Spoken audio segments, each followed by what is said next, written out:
अस्सलामुअलैकुम students, I hope कि आप सब खैरियत से होंगे। अच्छा, ये PSY 403 सोशल साइकोलॉजी का GDP का सॉल्यूशन है। लेसन नंबर 27 से है ये। हैंडआउट्स चेक करें, पेज नंबर 101। यहाँ पर first of all the contact hypothesis के बारे में बताया गया है और ये GDP सॉल्यूशन भी उसी के बारे में है। तो फर्स्ट ऑफ ऑल अपनी स्टेटमेंट को अंडरस्टैंड करते हैं कि उन्होंने क्या पूछा है। आफ्टर द पेंडेमिक, यानी जो भी हमारी ये वबा फैली थी, many things in our general lifes have change, हमारी जो ज़िंदगियाँ ऐसे बदल गई हैं। Face to face communication has replaced online communication, जो हमारी जो फेस टू फेस कम्युनिकेशन होती थी वो ऑनलाइन में कन्वर्ट हो गई है और ये तो पहले से ही हो चुका है। The general environment has given rise, और इस तरह का जो इन्वायरमेंट है उसने बढ़ा दिया है हमारी इनसिक्योरिटी को, प्रेजुडिस को and discrimination among the common population. यानी जितना भी मीडिया का एक्सपोजर है या जितना भी हम ये ऑनलाइन कम्युनिकेशन करते हैं तो इसके थ्रू बहुत से ऐसे जो स्टीरियोटाइप्स हैं हमारे बन जाते हैं, हमारे जो नेगेटिव बिलीव्स हैं वो बन जाते हैं टुवर्ड दी अदर ग्रुप, यानी कोई भी ग्रुप के अकॉर्डिंग हमारे इस तरह के बिलीव्स बन जाते हैं जो बिल्कुल भी रियल नहीं होते और जस्ट हमारी सुनी सुनाई बातें होती हैं, र्यूमर्स होते हैं जिनको हम कंसीडर कर लेते हैं विदाउट एनी उस पर फर्दर हम इन्वेस्टिगेट करें। हम इसको एज इट इज़ ही एक्सेप्ट कर लेते हैं और हम वैसे ही समझ लेते हैं। अगर कोई भी हमें किसी ग्रुप के बारे में कोई बात बताता है नेगेटिव तो हम उसी को ही कंसीडर कर लेते हैं।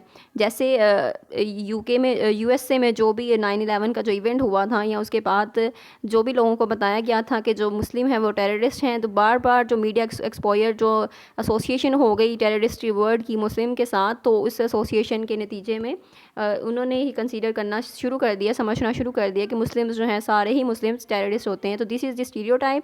इस तरह ये स्टीरियोटाइप बन गया, मीडिया ने इसमें बहुत रोल प्ले किया और इसी तरह ही हमारे प्रेजुडिस बनते हैं और डिस्क्रिमिनेशन वगैरह होती है।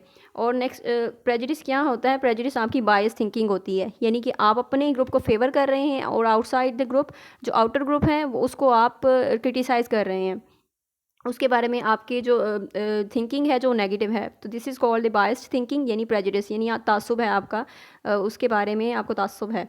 एंड डिस्क्रिमिनेशन क्या होता है? डिस्क्रिमिनेशन आपका बिहेवियर, आपके जो एक्शन है, आप उस चीज़ को एक्शन से भी प्रूव करते हैं, यानी आप एक्शन वाइज आपके जो आपका बिहेवियर है वो आपके अपने ग्रुप के साथ तो बहुत अच्छा है, लेकिन जो दूसरे ग्रुप हैं उसके साथ आपका बिहेवियर नेगेटिव हो जाता है। तो दिस इज़ डिस्क्रिमिनेशन। तो ये हमारी कॉमन पॉपुलेशन में बहुत आम देखने को मिलती है। और दूसरी सोशल से अगर हम देखें, दूसरे सोशल कल्चर में देखें तो ये मतलब कि ज़्यादा है, लेकिन हमारे अपने कल्चर में भी ये बहुत ज़्यादा है। हमारे कुछ इस तरह के सेक्ट्स यानी कि फ़िरके जो बन गए हुए हैं, तो उस वजह से भी हम डिस्क्रिमिनेट करते हैं, प्रेजुडिस हैं हमें, और हम बस अपने ही ग्रुप को सपोर्ट करते हैं और दूसरे ग्रुप को क्रिटिसाइज़ करते हैं, दूसरे ग्रुप के लोगों को भी क्रिटिसाइज़ करते हैं। सो ये आपने देखना है keeping in view the contact hypothesis, कि हम इसको कॉन्टेक्ट हाइपोथेसिस क्या होता है और डिस्कस करना है आपने, and how it can eliminate all the negative biases, और ये कैसे सारे बाइसेस को, जितने भी हमारे नेगेटिव ये बाइसेस बन गए हैं, जो स्टीरियोटाइप्स बन गए हैं, इसको हम कैसे रिमूव कर सकते हैं, कैसे एलिमिनेट कर सकते हैं among people specifically and among groups generally, यानी कि लोगों के दरमियान में भी और ग्रुप्स के दरमियान में भी जो बन गई ये जो स्टीरियोटाइप्स बने हैं, ये जो भी प्रेजुडिस है उसको हम कैसे एलिमिनेट कर सकते हैं, कैसे रिमूव कर सकते हैं। तो फर्स्ट ऑफ ऑल आपको ये सजेशन दूंगी कि आप इस हैंडआउट्स को मस्ट रीड करें। पेज नंबर 101 है, लेसन नंबर 27 है, रिड्यूसिंग प्रेजुडिस एंड डिस्क्रिमिनेशन, कि हम प्रेजुडिस को और डिस्क्रिमिनेशन को कैसे रिड्यूस कर सकते हैं। उससे फर्स्ट ऑफ ऑल जो एक मेथड है हमारा कॉन्टेक्ट हाइपोथेसिस का। कॉन्टेक्ट हाइपोथेसिस, अब इसमें आपने जब जीडीपी शुरू करना है, जब आपने लिखना, तब आपने सब फर्स्ट ऑफ ऑल तो उसकी डेफिनेशन बतानी है ना। जैसे उन्होंने पूछा कि कॉन्टेक्ट हाइपोथेसिस को डिस्कस करें, ठीक है, आपने उसकी डेफिनेशन बतानी है, कॉन्टेक्ट हाइपोथेसिस क्या होता है उसको अंडरस्टैंड करें। कॉन्टेक्ट हाइपोथेसिस वो होता है जिसमें आप कॉन्टेक्ट करवाते हैं between the members of the group, ठीक है। दो ग्रुप है ना हमारे पास, यानी कि दोनों ग्रुप आपस में प्रेजुडिस है उन दोनों का आपस में, तो आप उन दोनों ग्रुप में से किसी दो मेंबर्स को ले लें, उन मेंबर्स की आपस में आपने फ्रेंडशिप करवानी है, कोऑपरेशन करवानी है, कुछ इस तरह की एक्टिविटीज़ करवानी है जो कि कोऑपरेटिव हो, ठीक है। उसकी कंडीशंस होती हैं कुछ, और ये चीज़ लीड करती है to the reductions in the inter group bias, जो हमारा आपस में इंटर ग्रुप मीन्स दो ग्रुप्स के दरमियान में जो भी बायस होता है उसको ये रिड्यूस करता है, ठीक है, कॉन्टेक्ट हाइपोथेसिस। इसमें एक्सपेरिमेंट भी किया गया जिसमें राइट का एक्सपेरिमेंट है। उसने इसी तरह ही 2 ग्रुप्स बना दिए, कोई भी ऐसे रैंडमली ग्रुप उसने बना दिया 2 टीम्स का, ठीक है। उसमें उनके दरमियान में कंपटीशन रख दिया, एक compete करवाया उन दोनों को, और उसके बाद देखा कि उनको अमाउंट दी गई एक कि अपने ग्रुप में या दूसरे ग्रुप में डिस्ट्रीब्यूट करें, इतनी अमाउंट है, ठीक है। तो सबसे ज़्यादा अमाउंट जो उन्होंने अपने ग्रुप में डिस्ट्रीब्यूट की थी आफ्टर दी कंपटीशन। तो उसके बाद लेकिन जब उन्होंने फ्रेंडशिप करवा दी एक ग्रुप मेंबर की दूसरे ग्रुप मेंबर के साथ, आपस में फ्रेंडशिप करवाई, ठीक है, और उसके बाद उन्होंने रिजल्ट्स चेक किए, तो आफ्टर फ्रेंडशिप उन्होंने जो अमाउंट थी वो दूसरे ग्रुप में की, बजाय इसके कि वो अपने ग्रुप में ज़्यादा उसको डिस्ट्रीब्यूट करें। तो ये एक्सपेरिमेंट हुआ था, और इसमें उन्होंने उनको जो है वो पता चल गया था कि ये इस तरह करने से, जब आप इस तरह करते हैं तो ये रिड्यूस करता है हमारे प्रेजुडिस को और हमारी डिस्क्रिमिनेशन को। तो ये रिडक्शन का बायस बनती है ये चीज़, ठीक है। और आप डेली लाइफ में आप अपने एग्जांपल देना चाहें तो आप ये भी एग्जांपल दे सकते हैं, जैसे हमारे जो फ़िरके बने हुए हैं, अगर हम दोनों में अगर 2 ग्रुप्स हैं, जैसे हमारे उन दोनों के मेंबर्स को आपस में मेंबर्स की आपस में फ्रेंडशिप करवा दें, ठीक है, तो उनका कांटेक्ट करवाएं आपस में। तो क्या होगा, बाकी जो ग्रुप मेंबर्स हैं उनके भी थोड़े नज़रियात उनके बदलना शुरू हो जाएंगे, उनके प्रेजुडिस में जो है वो उसमें कमी आएगी कि हम दूसरे जो लोगों को हम कंसीडर करना शुरू करेंगे, और हम ये स्टीरियोटाइप से बाहर निकलेंगे, नेगेटिव थिंकिंग से बाहर निकलेंगे। अपनी जो बायस थिंकिंग है उसको हम क्रिटिसाइज़ करें, मतलब उसको जज करेंगे, देखेंगे, ऑब्जर्व करेंगे और उसको चेंज करने की कोशिश करेंगे। तो ये चीज़ है कि कॉन्टेक्ट हाइपोथेसिस से हम ये प्रेजुडिस को ना रिड्यूस कर सकते हैं। उसके बाद 4 कंडीशंस हैं इसकी भी, और जिसके बगैर हम सिर्फ कांटेक्ट करवा के नहीं ग्रुप्स में रिड्यूस कर सकते प्रेजुडिस, बल्कि 4 कंडीशंस हैं। अगर ये कंडीशंस पूरी ना हुई तो हम उसको रिड्यूस नहीं कर सकते। और वो 4 कंडीशंस कौन सी हैं, जैसे कि सोशल नॉर्म्स हैं। अब ये भी आप डिस्कस कर सकते हैं इसमें, क्योंकि ये कॉन्टेक्ट हाइपोथेसिस का आपने बताना है ना, तो ओवरऑल आप इसका बता सकते हैं कॉन्टेक्ट हाइपोथेसिस क्या होता है, उसको क्यों ज़रूरी है, और उसमें कंडीशंस कौन सी हैं कि हम उन कंडीशंस को अप्लाई करेंगे तभी हम प्रेजुडिस को रिड्यूस कर सकते हैं। जैसे कि first of all social norms. अब सोशल नॉर्म्स जैसे कि हमारी कंट्री है, उसमें जो गवर्नमेंट है उसकी पॉलिसी या स्कूल्स या लॉ वगैरह हैं, तो वो सारे ही प्रमोट कर रहे हैं इक्वालिटी को, ठीक है। हम किसी को भी डिफ्रेंशिएट नहीं कर रहे, हम किसी को अलग नहीं कर रहे on the basis of the race and sex, ठीक है। हम जेंडर के बेस पे या फिर हम उसकी रेस के बेस पे हम उसको कमतर नहीं समझ रहे। तो ये क्या है कि हमारे जो कानून है वो उसकी नज़र में सारे ही इक्वल हैं। तो ये इक्वालिटी होनी चाहिए, तभी हम कॉन्टेक्ट करवा सकते हैं, और ये फर्स्ट कंडीशन है इसकी। एंड देन हमारे पास सेकंड कंडीशन क्या है, कॉग्निटिव डिसोनेंस। अच्छा, यहाँ पे हाँ, कॉग्निटिव डिसोनेंस तो सोशल नॉर्म्स के ही अंडर आता है। उसके बाद सेकंड है सस्टेन्ड क्लोज कांटेक्ट। जो भी हम कांटेक्ट करवाते हैं, क्लोज कांटेक्ट करवाते हैं, वो सस्टेन्ड होना चाहिए, कंसिस्टेंट होना चाहिए, ठीक है।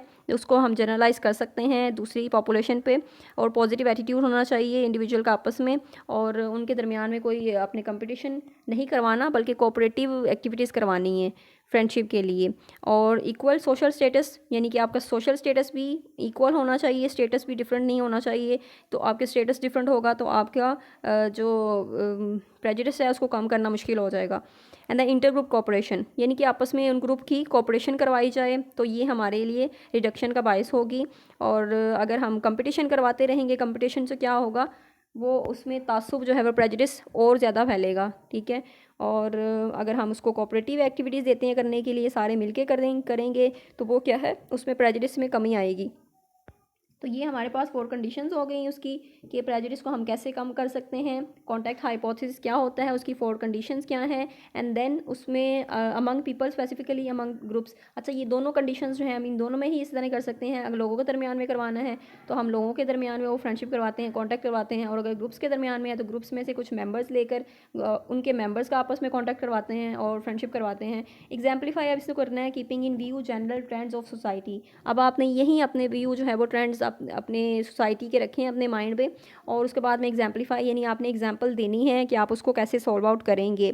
तो एग्जाम्पल यही है, जब आप जैसे मैंने आपको पहले भी बताया, आपने जो भी फ़िरके हमारे बने हैं उनमें से 2 जो ग्रुप्स हैं उनको आपस में आपने उनके मेंबर्स का आपस में कांटेक्ट करवाना है, ठीक है, और उनके दरमियान में कोई कोऑपरेटिव एक्टिविटीज़ रखनी है, ठीक है। और हम क्या समझते हैं, आप जो प्रेजुडिस है, प्रेजुडिस बहुत हद तक वो डेंजरस एक चीज़ है, यानी हम अपने ग्रुप को ही फेवर करते हैं हर चीज़ में, और जो अगर दूसरा ग्रुप जो है वो राइट भी है फिर भी हम उसको रॉन्ग ही कहते हैं कि नहीं ये गलत है और हमारा ग्रुप बस ठीक है और हमारा ग्रुप ही सही है।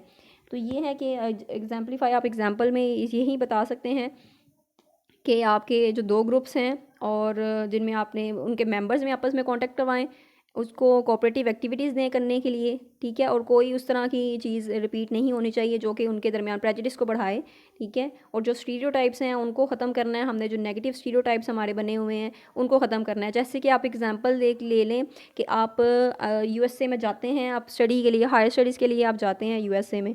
अब वहाँ पर आप यूएसए में गए हैं तो आपने रूम बुक किया है जहाँ पे, तो वहाँ पे दूसरी कंट्री से भी हैं, कुछ यूएसए से भी हैं और दूसरी कंट्री से भी हैं हॉस्टल में। तो अब क्या है, आपका जो प्रेजुडिस बना है, आपका स्टीरियोटाइप आपके बने हुए हैं पहले से ही। आपको किसी ने कहा है जी इस कंट्री के लोग जो हैं वो बहुत कम नहाते हैं, बहुत स्मेली होते हैं और ये चीज़ें, और आपने वो स्टीरियोटाइप्स आपके माइंड में बैठे हुए हैं कि ये चीज़ होगी। लेकिन जब आप उनके साथ टाइम स्पेंड करते हैं तब आपको रियलाइज़ होता है कि ये लोग तो बिल्कुल भी ऐसे नहीं हैं जैसे कि लोगों ने, जैसे कि उनके बारे में सुना गया था या र्यूमर्स वगैरह सुने थे, जो स्टीरियोटाइप्स उनके बन गए थे उनके बारे में, जो कि मीडिया भी इस चीज़ में रोल प्ले कर रहा होता है और कुछ हमारे जो लोग हैं र्यूमर्स वो भी बहुत फैलाते हैं। तो दोनों चीज़ें काउंट होती हैं। फिर क्या है, जब हम टाइम स्पेंड करते हैं उन लोगों के साथ तब हमें रियलाइज़ होता है कि ये लोग बिल्कुल भी ऐसे नहीं हैं। तो इसी तरह जैसे कि हम मुस्लिम हैं तो मुस्लिम के साथ अगर टेररिस्ट का वर्ड अटैच हो गया हुआ है, एसोसिएट कर दिया गया है, लेकिन जब हम अपने बिहेवियर से ये चीज़ प्रूव कर देते हैं, हम दूसरे को शो करते हैं, अगर हमारा एक मुस्लिम का, किसी अच्छे मुस्लिम का कॉन्टैक्ट हो किसी नॉन मुस्लिम के साथ, तो वो इस चीज़ को ऑब्ज़र्व करेगा कि ये इनका जो बिहेवियर है बहुत अच्छा है, और जैसे स्टीरियोटाइप्स हमने सुने थे इनके बारे में कि ये इस तरह के हैं या फिर अग्रेसिव हैं या फिर टेररिस्ट हैं, ये वो क्वालिटी सुनी थी, वैसा बिल्कुल भी नहीं है। तो ये चीज़ है, जब हम कांटेक्ट करवाते हैं आपस में, जब उनका सस्टेन्ड रिलेशनशिप होता है, क्लोज कांटेक्ट होता है आपस में एक दूसरे के साथ, और वो एक टाइम स्पेंड करते हैं, तो क्या है उनके जो व्यूज़ हैं वो उनके चेंज हो जाते हैं, ठीक है। यानी वो अपने स्टीरियोटाइप्स को ख़त्म कर देते हैं, प्रेजुडिस को ख़त्म कर देते हैं, उनके ये बिलीफ्स जो हैं वो चेंज हो जाते हैं। और यही चीज़ें हैं सारी, इसको ही आपने आई होप कि आपको एक्सप्लेन कर दिया, तो आपको अंडरस्टैंडिंग हो गई होगी कि आपने किस तरह इसको अपने वर्डिंग में इसको ट्रांसलेट करना है और किस तरह आपने इसको आंसर करना है। अगर इसके अलावा कोई भी क्वेश्चन हो तो आप काइंडली कमेंट सेक्शन में पूछ सकते हैं। किसी भी चीज़ की अंडरस्टैंडिंग नहीं हुई तो आप वो भी पूछ सकते हैं। मज़ीद कोई एक्सप्लेनेशन चाहते हैं तो आप उसके लिए भी पूछ सकते हैं। और इस वीडियो को आप दूसरे स्टूडेंट्स में भी शेयर करें, दूसरे स्टूडेंट्स के साथ भी शेयर किया करें, ताकि जिनको कुछ आइडिया नहीं है कि कैसे सॉल्व करना है जीडीपी का क्वेश्चन और क्या स्टेटमेंट दी हुई, क्या कुछ भी अंडरस्टैंडिंग नहीं हो रही, तो वो उनके लिए ये वीडियो हेल्प करें उन्हें। एंड जिन्होंने अभी तक चैनल को सब्सक्राइब नहीं किया वो भी कर लें। जितने भी साइकोलॉजी के स्टूडेंट्स हैं इस चैनल को लाजमी ज्वाइन करें, आपके लिए ही है। GDP solution, assignment solution, quiz solution आपको यहीं पे मिलेंगे। उसके अलावा कुछ साइकोलॉजी के कॉन्सेप्ट्स वगैरह आपको क्लियर किए जाएंगे, और इस तरह हम साइकोलॉजी की टर्मिनोलॉजीज़ वगैरह सारी वो सीखने की कोशिश करेंगे, और ये लर्निंग के लिए ही चैनल को बनाया गया है। Thank you so much. अल्लाह हाफिज़।